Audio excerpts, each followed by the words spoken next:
இருதயத்தை காத்துக்கொள், அதனிடத்தில் நின்று ஜீவ ஊற்று புறப்படும். இங்கிலீஷ்ல ரொம்ப அழகா போட்டிருக்கு, இருதயத்தை காற்றுக்கொள். God your heart. இருதயத்தை காத்துக்கொள். எது காத்துக்கொள்ளணுமா? இருதயத்தை போட்டிருக்கு. இங்கிலீஷ்ல issues of life, தமிழ்ல ஊற்று அப்படின்னு போட்டிருக்கு. சோ வெற்றி காரணம் என்னது? உள்ள இருக்கிறத பாதுகாக்கிறது தான் வெற்றியின் காரணம். அப்போஸ்தலன் பவுல் சொன்னாரு, ஆனா நம்ம கூட திருத்துமா இருக்கிறோம், நம்ம ஆவியா இருக்கிறோம், அதுக்கப்புறம் நமக்கு ஒரு ஆத்மா உண்டு. நீங்க வெளியே பார்க்கறது ஒரு எங்களுடைய உடம்ப பார்க்குறீங்க, இட்ஸ் தி பாடி. சரிங்களா? புரிஞ்சுட்டீங்களா? இப்போ ஆவியில நாங்க பூர்ணப்பட்டு இருக்கிறோம். ஆவிக்குள்ள பூரணம், we are holy. சப்போஸ் உங்களை சொல்ற வச்சுக்கோங்க, you are all holy, நீங்கெல்லாம் பரிசுத்தமானவங்க அப்படின்னு சொல்றேன். மனசுல என்ன படுது? என்னங்க அப்படின்னு சொல்லிட்டீங்க, சரியில்லையே, காலை தானே சர்ச்சுக்கு வரப்ப சண்டை போட்டு தானே வந்தேன் சொல்றீங்களா இல்லையா? எதுக்குன்னா நம்ம எங்க பாக்குறோம், நம்ம என்ன பண்றோம், ஆவி மனுஷனை விட்டுட்டு என்ன பண்றோம், ஆத்மாவை பாக்குறோம். ஆத்மால என்ன இருக்குது? இங்கிலீஷ்ல பாத்தீங்கன்னா மைண்ட், வில், இமோஷன். தமிழ் நம்ம சொல்றது சிவா, மைண்ட், வில், இமோஷன். மனது, உணர்ச்சி, சித்தம். கரெக்ட், சித்தம். கரெக்டுங்களா? சோ நீ ஞாபகம் வச்சுக்கோங்க, இருக்கிறோம், நம்ம ஆவியா இருக்கிறோம், நமக்கு ஒரு ஆத்மா இருக்கு, வெளியில பார்க்கறது சரீரமா இருக்கு. ஸோ நான் என்ன பண்ணேன்னா, ரீசெண்டாக ஒரு ட்ரைனிங் கொடுத்தேன். ஒரு மோட்டார் கம்பெனிக்கு ஒரு ட்ரைனிங் கொடுத்தேன். அந்த ட்ரைனிங் கொடுக்குறப்போ தான் கர்த்தர் பேசுறாரு, இதே போலதான்ப்பா ஆவி, ஆத்மா, சரீரம்னு சொல்றாரு. எப்படின்னு நான் கேட்டேன். வண்டியில ஒரு ஏர்போர்ட்ல வேலை செய்யறப்போ இந்த ஜகுவார் கார், அப்பதான் புதுசா ஜகுவார் கார் வந்துச்சு. ஏர்போர்ட்ல இருக்கிறோம், பெங்களூர் ஏர்போர்ட்ல. பெரிய வண்டி, பெரிய அங்க அந்த வண்டியோடைய பவர் எவ்வளவு போட்டிருக்கான், என்ஜின் கெப்பாசிட்டி போட்டிருக்கான், வேலை எல்லாம் பெருசா இருக்கு, பெரிய engine, very powerful engine. So நான் யோசிச்சு பார்த்தேன், அந்த என்ஜினுக்குள்ள நான் என்ஜினை ஸ்டார்ட் பண்ண வச்சுக்கோங்களேன், என்ன இருக்கும்? என்ஜின் ஸ்டார்ட் ஆகுது, ரொம்ப நல்ல சத்தம், பவர்ஃபுல் சத்தம், வெரி பவர்ஃபுல் என்ஜின். ஆனா என்னன்னா, எவ்வளவுதான் ஆக்சிடென்ட் கொடுத்தாலும் வண்டி ஃப்ரண்ட்ல போகாதா? ஏன் போகாது? ஏர்போர்ட்ல டிரான்ஸ்மிஷன் ஆகல, வீல் தானே நவுத்தணும் வண்டிய, அந்த கனெக்ஷன் ஆகாததுனால என்ஜின் நல்லதான் சத்தம் போட்டாலும் வண்டி நவர போறதில்ல. கரெக்டா? வீல் இருக்கு, இந்த வீல் என்ன பண்ணுது, அந்த என்ஜின் பவரை டிரான்ஸ்ஃபர் பண்ணி வண்டி நவருது முன்னாடி. நடுவுல அதுக்கு ஒரு நடுவுல ஒரு மெக்கானிசம் இருக்கு. அந்த மெக்கானிசம் பேரு கிளட்ச். அந்த கிளட்ச் என்ன பண்ண தெரியுமா, என்ஜின்ல இருக்கிற பவர் வீலுக்கு டிரான்ஸ்மிட் பண்ணதுனால வண்டி முன்னாடி போகுது. பேசிக்கா சொல்றேன். இப்போ நம்ம ஆவிக்குரிய மனுஷன்ல பவர் ரொம்ப ரொம்ப ஜாஸ்தியா இருக்கு.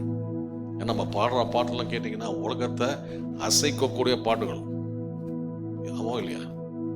பயங்கரமான பாட்டெல்லாம் பாடுறோம். நம்ம பண்ற கன்ஃபெஷன் இருக்குது, அதுக்கு மேல இருக்கு. உண்மைதான் தானே? ஆனா வாழ்க்கை சம்டைம்ஸ், அழுத்தமா சொல்லக்கூடாது, சம்டைம்ஸ் என்ன ஆகுது, சொன்னதுக்கும் நம்ம வாழ்க்கைக்கும் சம்பந்தமே கிடையாது. யோசிச்சு பார்த்திருக்கீங்களா? என்னடா பிரச்சனை, இவ்வளோ பாடுறோம், அல்லேலூயா சொல்றோம், நம்ம கன்ஃபெஷன் நம்ம ஆஃபரிங் கொடுக்குறப்ப கூட என்ன சொல்றோம், I'm not under the curse, I'm under the place, எல்லாம் சொல்றோம். ஆனா வாழ்க்கை தரித்திரமா இருக்குது அப்படின்னு யோசிக்கிறோம். என்ன பிரச்சனை தெரியுமா? இந்த ஆவிக்குரிய மனுஷன்ல தான் இருக்கிற பவர் நம்ம வீலுக்கு டிரான்ஸ்ஃபர் ஆகல. வீல் என்னது? நம்ம வாழ்க்கை நடைமுறை. நடுவில் என்ன இருக்கு தெரியுமா? இந்த கிளட்ச். சோ ஆவியானது என்ஜின், சரீரம் வீலு, நடுவில் இருக்கிற கிளட்ச் தான் ஆத்மா. இப்போ 100% என்ஜின்ல இருக்கிற பவர் வீலுக்கு போச்சுன்னா என்ன, வண்டி அந்த வேகத்துல போகும். இந்த ஜகுவார் வண்டி ரோட்ல போனோன்னா எப்படி பர்ஃபெக்டா வச்சுக்கோ, கிளட்ச் மெக்கானிசம், ஆக்சிலேட்டர் பிரஸ் பண்ண என்ன ஆகுது, பறக்கும். 5-6 செகண்ட்ல 100 கிலோமீட்டர் போதுன்னு கணக்கு போட்டு வச்சிருக்கான். 4 செகண்ட்ல 100 கிலோமீட்டர்ஸ்.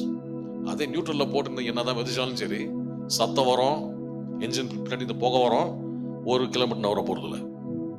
புரியுதுங்களா? அதான் பைபிள் என்ன போட்டிருக்கு, keep your heart, keep your heart. Heart என்னது? வேலண்டைன்ஸ் டேல ஹார்ட்னு கேட்டா அப்படி வரைஞ்சி நடுவில் ஒரு ஆரோவை போட்டு அனுப்புவோம். அது ஹார்ட் கிடையாது, அது ஹார்ட் கிடையாது. அது ஹார்ட்ல ஆர்ட், ART. நான் எங்க ஹார்ட்டை பத்தி சொல்றேன். Keep your heart. அந்த வார்த்தை மூலப்பொருள் என்னன்னு சொல்றேன். அந்த ஹார்ட் என்ற வார்த்தைக்கு the translation is leba, LEB அப்படின்ற வார்த்தை, சரியா? LEB. அந்த மீனிங்கை பார்த்தீங்கன்னா it says mind, சிந்தனைகள். it says thinking, எங்க நம்ம யோசிக்கிறோம் அதனுடைய இடம். அப்புறம் புரிந்து கொள்ளுதல், அண்டர்ஸ்டாண்டிங், willingness, அப்புறம் wisdom, அறிவு. அதுதான் போட்டிருக்கு, ஹார்ட்னு போட்டிருக்கு. நான் சொன்னது வந்து பழைய ஏற்பாட்டை சொன்னேன். புதிய ஏற்பாட்டில் இயேசு சொன்னாரு, you shall love the Lord with all your heart. கர்த்தரை முழு இருதயத்தோட, உன் தேவனாகிய கர்த்தரிடத்தில் உன் முழு இருதயத்தோடும் முழு ஆத்துமாவோடும் உன் முழு மனதோடும் அன்பு கூறுவாயா. சரி, அந்த ஹார்ட் இருக்கு பாத்தீங்களா, அந்த இருதயம் என்ற வார்த்தைக்கு என்ன பொருள்னு கேட்டீங்கன்னா உங்களுக்கு எல்லாமே தெரிஞ்சிருக்கும். இந்த வார்த்தை சொன்னா உங்களுக்கு புரியும். கார்டியா என்ற வார்த்தை, கார்டியா. அதுக்கு என்ன சொல்றாங்க, கார்டியாக் அரெஸ்ட்னு சொல்லிடுறான், கார்டியாக் அரெஸ்ட். ஆனா இது கிடையாது. பைபிளை பொறுத்தவரைக்கும் எப்பப்போ ஹார்ட்னு வருதோ எதை குறிக்குது, யோசிக்கிறதை குறிக்குது, மைண்டு. ஏன்னா இதுல இருந்து தான் வாழ்க்கையினுடைய பவரே வருதான். நீங்க ஆஃபரிங் பாக்ஸ்ல நீங்க காசை போட்டீங்க, என்ன போட்டீங்க, உங்க வருமானத்தை உள்ள போட்டீங்க இல்லையா? என்னாவது உண்மை என்னது, கொடுத்தீங்கன்னா கர்த்தர் என்ன பண்ணுவாரு, பல மடங்கு press down, shaken together and running over, multiply பண்றாரு. அது உண்மையா பொய்யா? கர்த்தர் நம்ம சுகத்துக்கு கொடுக்குறாரா, சுகம் கொடுக்குறாரா, இருக்கிறாரா, கொடுக்குறாரா இல்லையா? அது உண்மை, புரியுதா? ஆனா எங்க இருந்து நம்ம தொடங்கணும், இந்த மைண்ட் நம்ம சொல்லும், கொடுத்தா இங்கே 2 கட்டவே காசு இல்லை, இந்த மாசம் 2 கட்டுறதுக்கு காசு கிடையாது. இப்படி இந்த மாதிரி கேஸ் நீங்க காசு கேட்குறீங்களா, எப்படி கர்த்தர் நம்மள கொடுக்க சொல்லுவாரா அப்படின்னு ஒரு சந்தேகத்துல யார் சொல்றா? நம்ம கிளட்ச் பிளேட் தேஞ்சு போச்சுன்னு அர்த்தம். கிளட்ச் பிளேட் தேஞ்சு போச்சுன்னா தெரியுமா என்ன ஆகும்? வண்டி ரேஸ் ஆகும், ஆனா வண்டி நவுறாது. ஸோ இன்னைக்கு நான் தான் வந்திருக்கேன், கிளட்ச் ரிப்பேர் பண்ண வந்திருக்கிறேன், கிளட்ச் பிளேட்டை மாற்றி ரிப்பேர் பண்ணுறதுக்கு வந்திருக்கிறேன். என்னுடைய கிளட்ச் பிளேட்டு ரொம்ப நாள் முந்தி ரொம்ப தேஞ்சு போயிருந்துச்சு. எதுக்குன்னு சொல்கிறேன் கேளுங்க. சென்னை டு பெங்களூர், சின்ன பையனாக இருக்க வருவோம், சென்னை டு பெங்களூர், பெங்களூர் டு சென்னை. என்ன ஆகுனா, நம்ம வந்தது பிருந்தாவன் எக்ஸ்பிரஸில் 2nd கிளாஸில் வருவோம். ஏன்னா பிருந்தாவன் எக்ஸ்பிரஸில் 2nd கிளாஸ் இருந்துச்சு. அதுக்கப்புறம் ஏசி வண்டி, ஏசி இருக்கும் 2 கம்பார்ட்மெண்ட். அந்த ஏசி கம்பார்ட்மெண்ட் பக்கத்தில் சம்டைம்ஸ் ரிசர்வேஷன் கிடச்சிட்டு வச்சுக்கோங்களேன், அந்த ஏசி கம்பார்ட்மெண்ட் டோர் ஓப்பன் ஆகும், நல்லா காத்து, ஆஹா என்ன அழகா இருக்குது, எப்போ போறோம். ஆனா மைண்ட் சொல்றீங்க இல்ல, சான்ஸே இல்லை. ஏன்? ஸ்கூல்ல சொல்லி கொடுத்துட்டான். என்ன சொல்லி கொடுத்தான்? Jack and Jill went up the hill to fetch a pail of water. Jack fell down and broke his gun. யார் சொல்லி கொடுக்குறா? சின்ன பசங்க. Humpty Dumpty had a great. யாருக்கு இதை சொல்லி கொடுக்குறான்? இந்த ஸ்கூல்ல இந்த சின்ன பசங்களுக்கு. அவனுக்கு என்ன நினைக்கிறான் மனசுல? கீழே விழுந்தா கதை க்ளோஸரான்னு அதான் யோசிக்கிறான். நாளைக்கு ஏதாவது ஃபெயிலியர் ஆச்சு வச்சுக்குவேன், என்னாச்சு? Jack and Jill fell down, broke their crown. Humpty Dumpty fell down, தலை வஞ்சி போச்சு, யாரும் அவனை சேர்க்க முடியல, நானும் மூஞ்சிட்டேன், என் கதை க்ளோஸ். ஆனா நம்மளுக்கு ஒரு கிங் தெரியும். அந்த கிங் இருக்கிறாரு, எந்த ஒஞ்சி போனாலும் ரிப்பேர் பண்ணி கொடுத்துருவாரு. ஒரு ஆமென் சொல்றீங்களா? அந்த கிங் யார் சொல்றது? நம்ம பைபிள் சொல்லுது. ஸோ இன்னைக்கு நம்ம மைண்டு தான் நம்மளுக்கு பெரிய எனிமையா இருக்கு. முடியாதுன்னு சொல்லும், நீங்க என்ன சொல்லணும்? இல்ல, ஆண்டவர் சொன்னார் முடியும்னு சொன்னார். ஸோ இங்க கிளட்ச் இங்க இருக்குது, மைண்டு. அதை நீங்க மாத்திட்டீங்க வச்சுக்கோங்க, வெற்றி நமது தான். கொஞ்சம் நாள் போச்சு, இந்த 2nd கிளாஸ்ல தொலை தாங்க முடியல. எதுக்குன்னு கேட்டீங்கன்னா, கர்த்தர் நம்மள 2nd கிளாஸ்ல போக சொன்னாரு. சொல்லுங்களேன், கர்த்தர் சொல்லல, பைபிள போட்டு 2ஆம் கிளாஸ்ல தான் போனோம் போட்டு சொல்லியிருக்கா? சொல்ல. நம்ம என்ன பண்றோம்? நம்ம மைண்டு சொல்லிச்சு, கஷ்டம் உனக்கு, போக முடியாது, பட்ஜெட் கன்ஸ்ட்ரெயின்ஸ் என்னமோ சொல்லும். ஆனா ஒரு நாள் நான் முடிவு பண்ணேன், அது என் ஒய்ஃப்னால முடிவு பண்ணி என்ன பண்ணேன், லைஃப் இப்படி இருக்கவே கூடாது. ஏன் நம்ம கர்த்தருக்காக மினிஸ்ட்ரி பண்ண போறோம். இந்த 2nd கிளாஸ்ல உட்காந்து, அதான் ஷீபா கிட்டே சொன்னேன், சென்னைக்கு போயிட்டு வரேன். ஷீபாஸ் come from Chennai yesterday early morning 4 மணி. கரெக்டா? எப்படி கிரேஸ் இருக்கு? ஏன்னா உள்ள பவர் இருக்கிறதுனால தான் கிரேஸ் இருக்கு. இல்லைன்னா சான்ஸ் இல்லை, போய் தூங்க வேண்டியதுதான். ஸோ என்னாச்சுன்னா, இந்த ஆவியானவர் என்ன பண்றாரு, நம்ம மனசுல சொல்றது முடியாதுன்னு. ஆனா ஒரு நாள் நான் முடிவு பண்ணேன், எல்லாம் வந்து என் மனசு இருக்குதுல்ல, நான் மனசை மாத்தினா தேவன் தருவார். தேவன் வந்து கொடுக்கலன்னு சொல்ல, பிரச்சனை நம்ம மைண்ட் தான். அன்னைக்கு டிசைன் பண்ணது தான் நான் சொல்றது 25 இயர்ஸ் பேக். செகண்ட் கிளாஸ்ல போறது கிடையாது. போகக்கூடாதா? போலாம். என் மனசுல போக மாட்டேன். புரியுதா நான் சொல்றது? நீங்க முடிவு பண்ணுங்களேன். நீங்க முடிவு பண்ணுங்க. என் வாழ்க்கையில இப்படி பண்ண மாட்டேன். நான் சத்து ஆமீன் இல்லையே. என் சம்பளம் இவ்வளவுதான் இருக்கு, வாழ்க்கையில முன்னேற முடியாது. யார் சொன்னா? யார் சொன்னா? யார் அந்த மனசு சொல்லி கொடுத்தா? சொல்லுங்களேன். அந்த மனசு இன்ஃபர்மேஷன் எங்க ஏதாவது வரணும். இன்ஃபர்மேஷன் எங்க ஏதாவது வரணும். அதுக்கு தானே இந்த மைண்ட் என்ன சொல்லிச்சு, முடியாதுன்னு சொன்னது யார் சொல்லி கொடுத்தா? யாரோ சொல்லி கொடுத்துட்டாங்க. முதல்ல சொல்லி கொடுத்தது நம்ம ஸ்கூல்ல, முதலாவது. ரெண்டாவது வந்து சம்டைம்ஸ் நம்ம சொந்த அப்பா அம்மாவா இருக்கலாம். மூணாவது சொன்னாங்க நம்மளாம் மிடில் கிளாஸ் ஃபேமிலி. யார் சொன்னது? அப்பா அம்மா தான் சொல்லி கொடுத்தாங்க. ஆனா ஒரு நாள் புரிஞ்சுக்கினேன், நம்ம மிடில் கிளாஸ் கிடையாது, காட் கிளாஸ்ன்னு புரிஞ்சுக்கினேன். ஸோ கர்த்தரே நம்மள காட் கிளாஸ்ன்னு கூப்பிடுறப்போ நான் ஏன் பிச்சைக்காரன் கூப்பிடணும்? என்ன இப்படி கூப்பிடுறது கிடையாது. ஆனா நம்ம நடக்கை பார்த்தீங்கன்னா சம்டைம்ஸ் அப்படிதான் இருக்கு. பைபிள்ல டிஃப்ரெண்ட் டைப்ஸ் ஆஃப் ஹார்ட்ஸை பத்தி போட்டுருக்கு. ஹார்ட்னு கேட்டீங்கன்னா இது கிடையாது, இது. முதலாவது பார்ப்போம். Psalm 34 verse number 18. நொறுங்குண்ட இருதயம் உள்ளவர்களுக்கு கர்த்தர் சமீபமாயிருந்து நறுங்குண்ட ஆவி உள்ளவர்களை ரட்சிக்கிறார். நொறுங்குண்ட இருதயம். நல்லா சொல்றீங்களா? நொறுங்குண்ட இருதயம், broken heart. வாழ்க்கையில் நம்ம போற கஷ்டத்துல பாத்தீங்கன்னா நிறைய வேலையில மனசு மைண்ட் எல்லாம் உடஞ்சி போகுது. broken heart it is not just emotion, அது இருக்கலாம். ஆனா முக்கியமா broken heart என்ன தெரியுமா? நம்ம மைண்டு கஷ்டத்துல இருந்து இருந்து இருந்து ஒரு முடிவு பண்ணியாச்சு. ஒரு மெசேஜ் எங்க ப்ரீச் பண்ணான்னு தெரியல. கர்த்தரை பார்த்து அவன் சில பேர் கேள்வியில கேட்டிருக்கான். முதலாவது டிசைபிள்ஸ் என்ன பண்ணாங்க? சீஷர்கள் இயேசுவை பார்த்து ஒரே ஒரு கேள்வி தப்பா கேட்டாங்க. மார்க் 4ஆம் அதிகாரத்துல அங்க போக வேண்டாம். ஏன் தப்பா கேட்டாங்க? அந்த போட் வந்து படகு வந்து ஒரு லேக்ல போகுது, புயல் காத்து.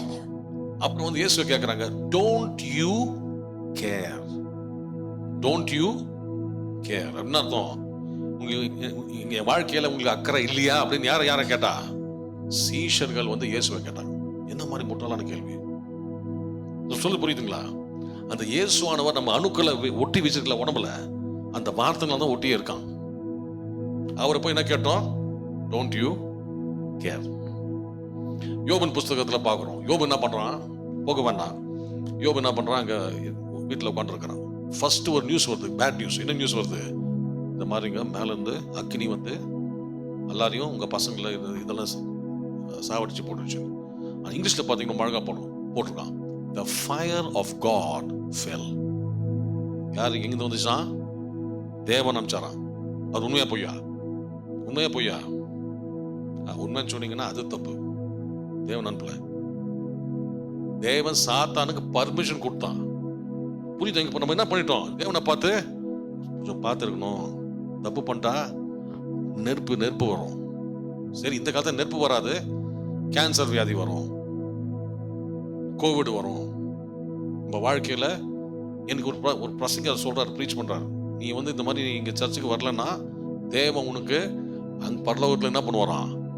he will send sickness அப்படின்னு சொல்லி பயங்காட்டி வச்சு இருக்கிறார். இதெல்லாம் கேட்ட என்ன தெரியுமா? நம்ம கர்த்தரை பத்தி ஒரு தப்பான அபிப்பிராயம் ஆகுது. புரியுதுங்களா? என்ன அபிப்பிராயம்? தேவன் நம்மள அடிக்க போறாரு.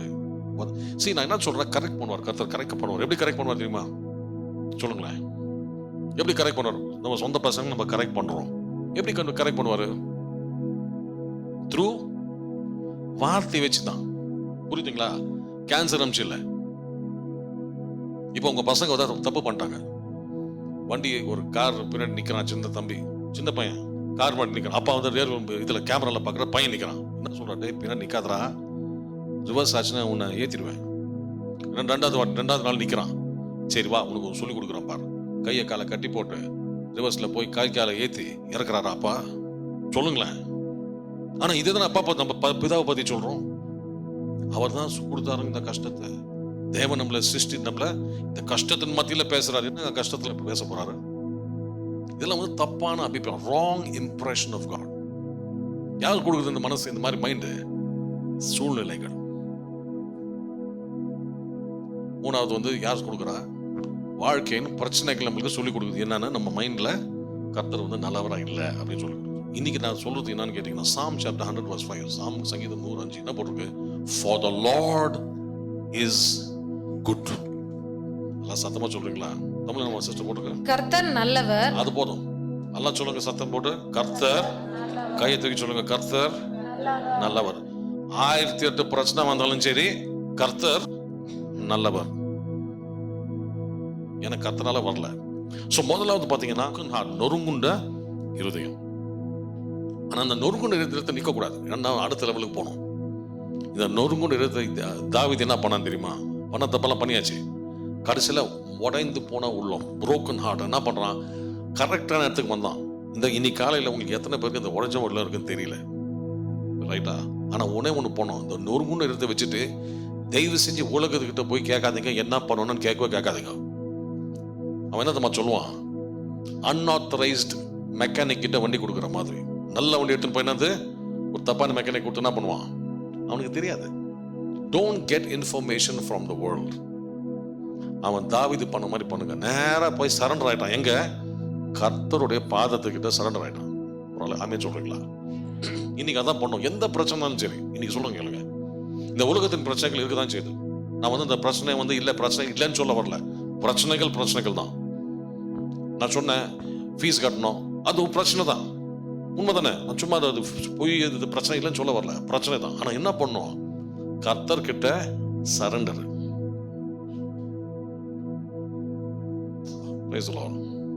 ஸோ அந்த நொறுங்கு இருந்தது கர்த்தர்கிட்ட போட்டா, கர்த்தர் என்ன சொல்றா தெரியுமா? I will not reject. அந்த நொறுங்கு இருந்ததை நான் அப்பார தளர்றது கிடையாதுன்னு சொல்லி என்ன பண்ணுவாரு? பேசுறாரு. என்ன பேசுறாரு தாவீது கிட்ட? No problem. தப்பா போச்சா? No problem. அதே இருதயத்தை பத்தி தேவன் லேட்டர் என்ன சொல்றாரு? He is the man after my own heart. புரியுதா? அதே உள்ள தானே. இப்போ தாவீது பாத்தீங்கன்னா சும்மா பட்ட ஆளு கிடையாது. அவன் என்ன பண்ணான்? அவன் பண்ண டீட்டெயிலுக்கு போக தேவையில்ல. அவன் நம்பர் இங்கிலீஷ்ல சொல்லுங்க, he is a murderer. அவன் அடுத்தவன் பொண்டாட்டிய அவன் வீட்டுக்கு கொண்டு வந்தான். ஸோ அவன் பண்ணதெல்லாம் பார்த்தீங்கன்னா பெரிய அட்டூழியம் பண்ணியிருக்கான். ஆனால் கர்த்தர்கிட்ட வந்து சரண்டர் ஆன பிறகு என்ன சொல்றார் கர்த்தர்? He is the man after my own heart. இன்னைக்கு நீங்க எந்த பிரச்சனை இருந்தாலும் சரி, தாவீதை மன்னித்த கடவுள் கர்த்தர் நம்மளையும் மன்னிப்பார். ஒரு நொறுங்குள்ள எதையும். So it's a good thing. It's a good thing. கஷ்டத்தில் இருக்கிறீங்களா? நல்லதுதான். ஏன்னா இந்த மாதிரி இருக்கிற இடத்துல ஒன்று புரிஞ்சுக்கலாம், கர்த்தரை விட்டால் நமக்கு வழி கிடையாது. அல்லேலூயா. அது எனக்கு ரொம்ப சந்தோஷம். நேற்று ஒரு ஃப்ரெண்டுக்கிட்ட பேசினது, அவன் சொன்னான், அண்ணா எப்படின்னா நீங்கள் இப்படி இருக்கிறீங்கண்ணா? எப்படிடா இருக்கிறேன்? அவன் என்ன சொன்னான்னா, எப்படி இருக்கிறேன்னா சொன்னா, வேலை ஒரு உத்தியோகம் இல்லாமல் இருக்கிறீங்க.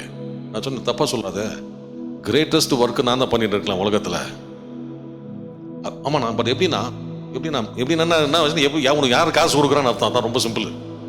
அதான் பேச்சு. எப்படி ஏதுன்னு கேட்டிங்கன்னா, யார் உனக்கு காசு கொடுக்குறான்? ஸோ நான் சொன்னேன், எனக்கு மிரக்கல் நீங்கள் வருஷத்துக்கு ஓடி பார்க்கலாம், நான் ஒரு நாள் மிரக்கல் பார்த்துட்டு இருக்கிறேன். ஒரு நாள் எதுக்கு? அந்த இடத்துக்கு வந்துட்டேன். கர்த்தரை விட்டா நம்மளுக்கு வேற வழி இல்லை. சொல்லுது புரியுதா? ஒரு டைமில் என்ன பண்ணேன், கிரெடிட் கார்ட்ஸ் மலேசியன் ஏர்லைன்ஸில் வேலை செய்கிறப்போ இருக்கிறவங்களாம் கிரெடிட் கார்டு கொடுத்தான். என் வால்ட்டு ஃபுல்லாக கிரெடிட் கார்டு தான். ஏன்னா சும்மா கொடுப்பாங்க, சார் ப்ளீஸ் எல்லாத்தையும் வாங்கி பாக்கெட் வச்சுக்கினேன். ஒரு நாள் கர்த்தர் சொன்னார், அது பாக்கெட்டில் இருக்க ஒரு தைரியம். எங்கேயாவது மாட்டிங்கன்னா எமர்ஜென்சியில் என்ன பண்ணலாம்? கார்டை ஸ்வைப் பண்ணிடலாம்.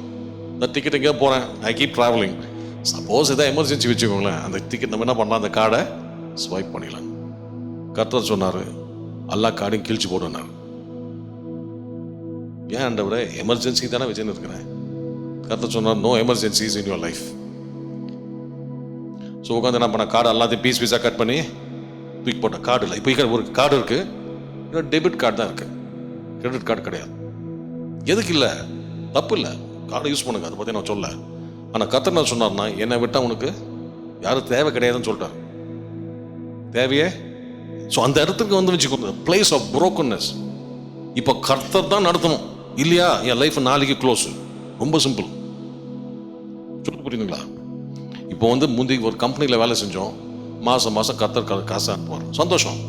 ஆனால் கர்த்தர் அனுப்புறாருன்னு தெரியும். ஆனால் என்னன்னா, நான் ஃபேத்தில் பேசுவேன், கர்த்தர் நல்லவர், ஃபேத்து பேசுவேன். ஆனால் மனசில் மைண்டில் ஒரு வார்த்தை வரும். என்ன தெரியும் வார்த்தை? 30ஆம் தேதி. உங்களுக்கு கிரேட் ஃபேத் நான் ஏற்றி விட்டுட்டு என் மனசுல என்ன தெரியும்? 30ஆம் தேதின்னு சொல்லும். என்ன அர்த்தம்? Salary day. ஆனால் அந்த பிரெயின் செல்லு செத்து போச்சு. ஏன்னா ஃபுல் டைம் வந்துட்ட பிறகு அந்த 30th டேட்டே இல்லை. கர்த்தரை விட்டால் நம்மளுக்கு வழி இல்லை. ஆனால் நம்மளை கை விடாத கர்த்தர். ஹல்லேலூயா. ஒரு நாள் கை விடல. ஒரு நாள் கை விடலை. சரியா? இப்போ என்ன நம்புறது கஷ்டம். சப்போஸ் நீங்கள் உங்கள் பர்த்டே பார்ட்டிக்கு என்ன கூப்பிட்டீங்க வச்சுக்கோங்களேன். நான் உங்கள் வீட்டுக்கு சொல்கிறேன், கண்டிப்பாக வரேன். நீங்கள் என்ன பண்ணுறீங்க? எனக்காக பிரியாணி செஞ்சு வைக்கிறீங்க, வீட்டில் செலவு பண்ணி பண்ணுறீங்க. அன்றைக்கி பார்த்து நான் மறந்துட்டேன். ஐயோ பிரதர், வெரி சாரி, சுத்தமாக மறந்துட்டேன், but I can't come today, நான் நாளைக்கு வரேன். சரி, நீங்கள் நல்லவங்களா இருக்கிறீங்க இல்லையா? என்ன பண்ணுறீங்க? திருப்பியும் அந்த பிரியாணி நீங்கள் செஞ்சது நீங்களே சாப்பிட்டீங்க. அடுத்த நாள் என்ன பண்ணுறீங்க? திருப்பி பிரியாணி செய்கிறீங்க. அடுத்த நாள் நான் வரல, ஏதோ ஒரு ரீசன் கொடுத்துட்டு வரல. நீங்கள் எவ்வளோ பெரிய மனுஷனா 3வது நாள் என்ன கூப்பிட்றீங்கன்னா உங்களுக்கு நிறைய விசுவாசம் இருக்கும், என் மேலே இருக்குது, ஒரு நம்பிக்கை இருக்குது, ஒரு அன்பு இருக்குது. சரி கூப்பிட்றீங்க. 3வது நாள் நான் வரல. 4வது நாள் கூப்பிடுவீங்களா கூப்பிட மாட்டீங்களா? நீங்களே சொல்லுங்கள். கூப்பிட மாட்டேன். 100% கூப்பிட மாட்டீங்க. நீங்கள் கூப்பிட்டீங்கன்னா சம்திங் ராங் வித் யூ. கூப்பிட மாட்டீங்க. ஏன் கூப்பிட மாட்டீங்க? நம்பிக்கை இல்லை, என் மேலே நம்பிக்கை கிடையாது, அதெல்லாம் போச்சு. கரெக்டா? ஆனால் நீங்கள் ஒரே ஒன்று சொல்கிறீங்களா? பைபிளில் எனக்கு சொல்லுங்க, ஒரே இடம் காட்டுங்க, தேவன் இவனை கைவிட்டார் அப்படின்னு காட்டுங்களேன். கைவிடாத தேவனா இருக்கிறார். அவர் மேல நம்புறது ஈஸி. சொல்லுது புரியுதா? என்ன நம்புறது கஷ்டம். ஏன்னா நான் மனுஷன், இன்னைக்கு சொல்றவன நாளைக்கு செய்யறது கிடையாது. ஆனா தேவ இது நீங்க ஒருத்தனை கைவிட்டிருக்காரா? இல்ல. அவர் நம்புறது ரொம்ப ஈஸி, சுலபம். So great faith, great faith என்ன நம்ம கிரேட் ஃபேத்? கிரேட் ஃபேத்னா அவர் நம்புறது ரொம்ப ஈஸின்னு அர்த்தம் தான் கிரேட் ஃபேத். புரியுதுங்களா? இங்கிருந்து அந்த அந்த செவரு இருக்குல்ல, இங்கேருந்து தூக்கி போடுன்னு சொல்கிறாங்க. ஏதோ ஒரு ஐட்டம் பால்னா, பால் அந்த செவத்தில் தூக்கி கண்ணை மூடி தூக்கி போடாலும் அந்த பால் அங்கே போய் விழுந்துடும். அதே இல்லை, அந்த ஜன்னல்ஸ் கேப்பில் போடணும்னா ரொம்ப கஷ்டம். அதுதான் கிரேட் ஃபேத். எங்கே தூக்கி போட்டாலும் ஃபேத் வேலை செய்யும். அதுதான் கிரேட் ஃபேத்.